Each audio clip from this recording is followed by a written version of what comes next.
Vale, podemos seguir adelante. En el video anterior aprendimos a organizar un proyecto por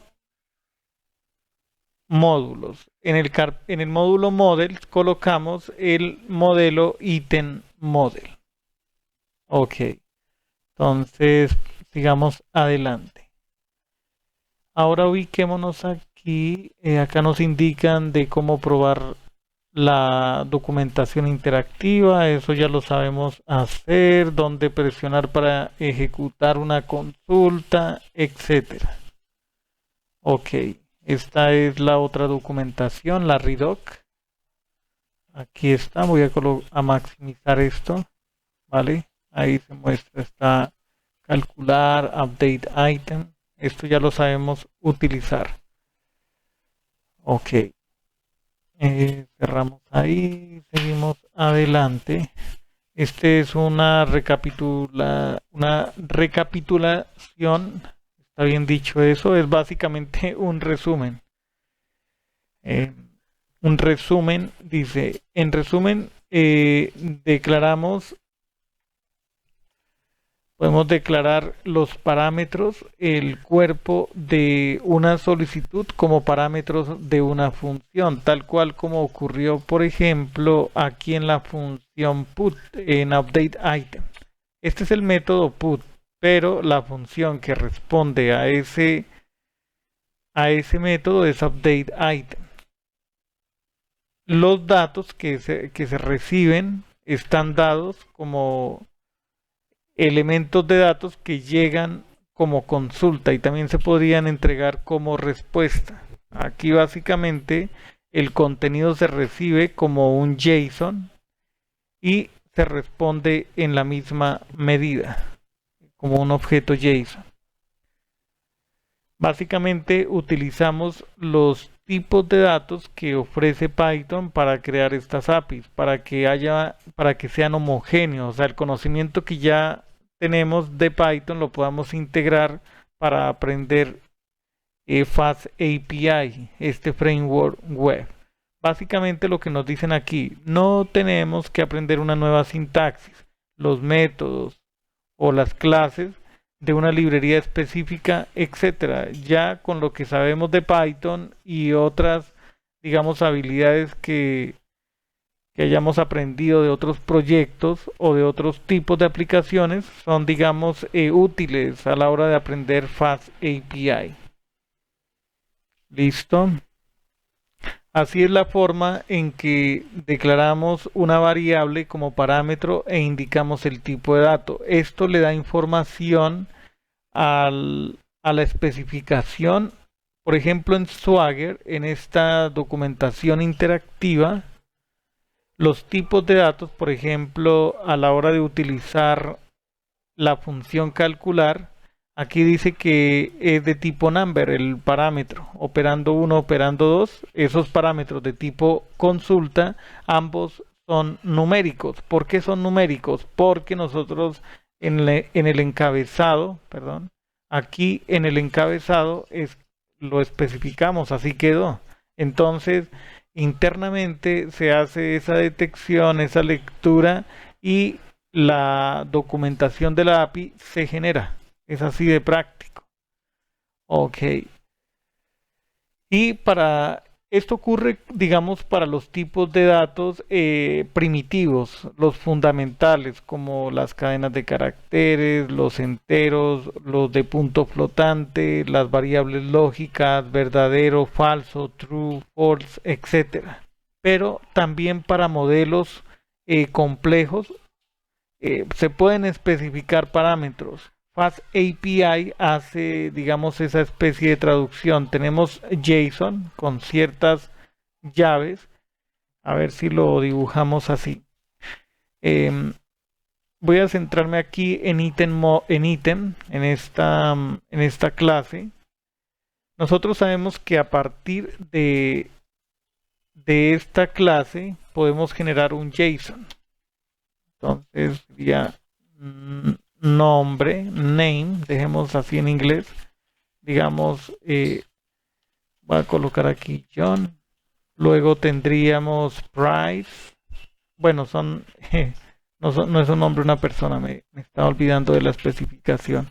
Digamos mouse, el precio, digamos 100 unidades monetarias y está en oferta, indicamos que no. Este, esta información básicamente podríamos decir que se traduce a este modelo y viceversa. Esa clase se traduce a esta representación en JSON. Puede ocurrir en ambos sentidos. Hay una especie, digo yo, de traducción, de transformación o cambio de representación a la hora de trabajar con la librería. Y eso es genial.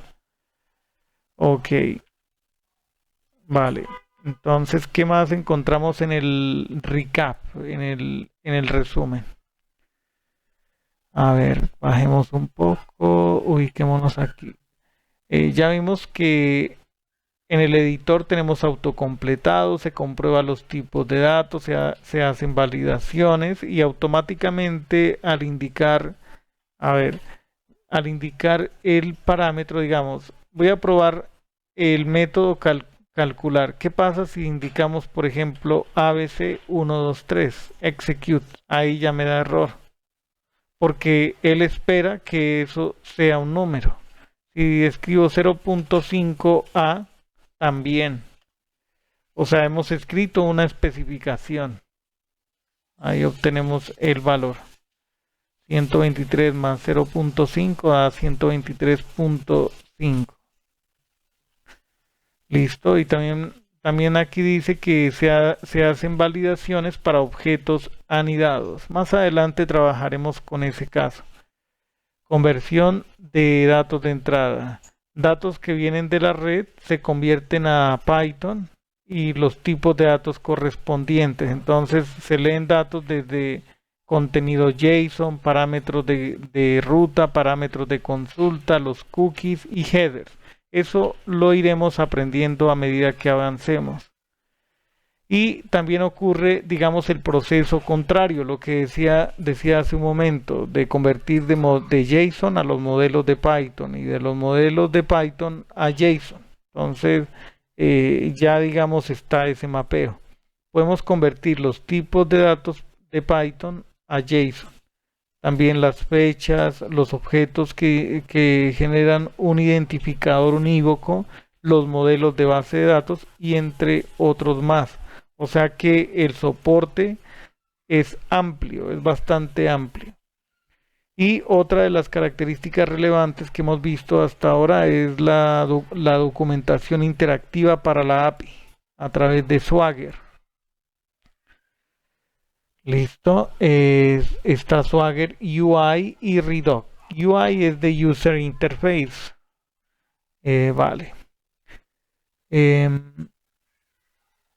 Y en resumen, así para no ahondar en todos estos detalles, vimos que con estas rutas, por ejemplo en este caso, este valor se convierte a número, hay parámetros opcionales, eso también se especifica ahí. Cuando tienen igual a none, quiere decir que es opcional. Puede que el usuario lo provea, pueda que no, pero cuando es obligatorio, debe ser proveído. Por eso aquí en la API nos dice que es obligatorio como que no es obligatorio. En el caso de, en este de ítem, sí, este no es obligatorio. Este parámetro de consulta no es obligatorio. Observemos que no tiene el asterisco y el texto require. Básicamente es lo que encontramos aquí. Ok. Bien, yo creo que podemos dejar hasta aquí. ¿Y qué más dice acá? We just scratch. Básicamente que hemos visto lo esencial, lo básico de Fast API. Pero ya con esto nos damos una idea de las capacidades que provee esta librería, este framework web para crear APIs. Ok, aquí básicamente nos dicen que hagamos unos cambios en la ruta. ¿En cuál de las rutas? Que agreguemos más elementos, como nosotros hicimos en la de put, que devolvíamos tanto el nombre, el ID y el precio. Podemos agregar más datos. Vale, entonces aquí nos muestra la característica de autocompletado. Ahí está. Listo. Ok. Bueno, aquí vienen otras características de Fast API. Para que este video no quede tan extenso, podríamos continuar en el siguiente.